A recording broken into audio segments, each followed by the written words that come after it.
ये बेरोजगारी का परिणाम है। सरकार ने आज तक बेरोजगारी के लिए कुछ महंगाई की भी बात कर रहे हैं। राहुल गांधी जी की न कोई समझ है और न समझना ही चाहते हैं। क्या बोलेंगे, विषय कुछ होता है, बोलते क्या है समझ में नहीं आते हैं। राहुल गांधी जी को है सोचना चाहिए कि माननीय प्रधानमंत्री आदरणीय नरेंद्र मोदी जी के अनेकों योजनाओं से इस देश से गरीबी मिट रही है और बेरोजगारी मिट रही है और नौजवानों को रोजगार मिल रहा है। यह साबित हो चुका है, देश और दुनिया देख रहे। राहुल जी कब क्या बोलेंगे उनको कुछ पता ही नहीं होता है। और अभी 3 राज्यों में भारतीय जनता पार्टी की भारी बहुमत से सरकार बनी है।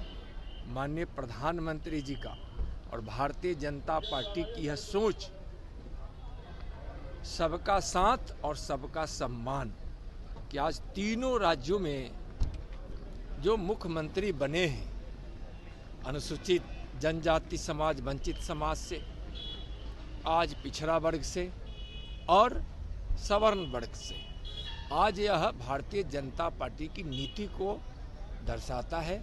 सबका साथ, सबका विकास, सबका सम्मान, न्याय के साथ। और यह बिल्कुल जो भारतीय जनता पार्टी की नीति है उसके अनुरूप यह हुआ। प्रधानमंत्री जी का बयान आया है कि जो पार्लियामेंट अटैक हुआ इसकी गहराई में जाने की जरूरत है। काफी चिंताजनक बात उन्होंने बताई। माननीय प्रधानमंत्री जी जो बोलते हैं उस बात में बहुत दम होता है और वह सच्चाई के साथ होता है। 24 का चुनाव को लेकर जो अपोजिशन के लोग हैं बोलते हैं कि एक तरफ हो जाए, जहाँ प्रधानमंत्री कह रहे हैं कि हम तीसरी बार भी जीत कराएंगे, जनता गारंटी दे चुकी है, वहीं बिहार में विपक्ष के लोग आपको कह रहे हैं कि खाता भी नहीं खुलेगा। बिहार में विपक्ष में कोई दम बचा है क्या?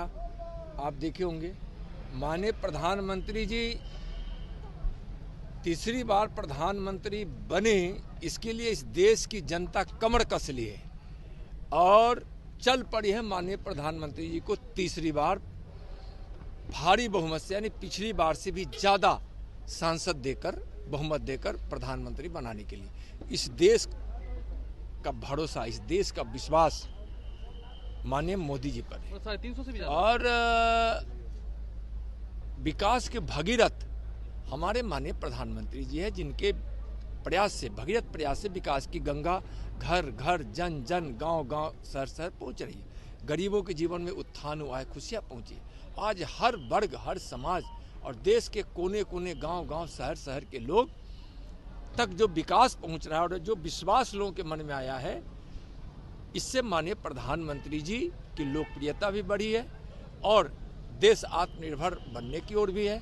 देश का मान सम्मान भी दुनिया में बढ़ा है और दुनिया के सबसे लोकप्रिय नेता आज हमारे प्रधानमंत्री जी है। 2024 में तीसरी बार भारी बहुमत के साथ वह प्रधानमंत्री बनेंगे और बिहार में महागठबंधन का, इंडी गठबंधन का सुपड़ा साफ होगा। 40 की 40 सीट भारतीय जनता पार्टी और एनडीए जीतेगी। 19 को बैठक इंडी गठबंधन की। उससे क्या होगा? उससे कुछ नहीं होने वाला। इस देश की जनता माननीय प्रधानमंत्री जी को प्रधानमंत्री बनाने के लिए एकजुट हो चुकी है और मंच पे कुछ नेता एकजुटता दिखाने की कोशिश कर रहे हैं और वह भी बेमन से बेमेल की यह जोड़ी है। सब जानते हैं, सब अपने अपने स्वार्थ में है। इस देश की जनता जानती है कि निस्वार्थ भाव से और देश के हित में, देशवासियों के हित में और कोई काम करने वाले हमारे नेता है तो हमारे माननीय प्रधानमंत्री आदरणीय नरेंद्र मोदी जी। नीतीश कुमार और बिहार में जेडीयू के जो प्रिंसिपल है, क्या वो चकनाचूर हो रहे हैं? क्या आपको लगता है नीतीश कुमार के ख्वाब चकनाचूर हो चुका है? अब क्या होगा चकनाचूर? बिल्कुल साफ, जेडीयू साफ हो चुकी है, आरजेडी साफ हो चुकी है। लोकसभा के चुनाव में 40 की 40 seat NDA Bharatiya Janata party जीतेगी। सर, डीएमसीएच के प्रिंसिपल दारू पार्टी करते देखे गए हैं। जब एम्स बनने की बारी आई तो उन्होंने ही सवाल खड़ा किया था कि एम्स यहाँ बनेगा तो स्वायत्तता भंग हो जाएगी। देखिए, नीतीश कुमार जी अपने जिद पे अड़े रहते हैं। इस बिहार में शराबबंदी बंद होनी चाहिए, उस पर प्रतिबंध लगनी चाहिए, लेकिन शराब नीति इनकी गलत है। बंद करने की इनके लोग, इनके थाना पुलिस सब यहाँ शराब बनवाने में लगे हैं, पहुँचाने में लगे हैं। शराब नीति फेल है और जिसके कारण जहरीली शराब से हजारों लोगों की मौत हो चुकी है। नीतीश जी की यह नीति फेल है। नीतीश जी, आपके शासन में कहीं भी शराब बंद नहीं है। पहले से ज़्यादा शराब की बिक्री है और अवैध शराब का व्यापार हो रहा है। नकली शराब लोगों तक पहुंच रहा है।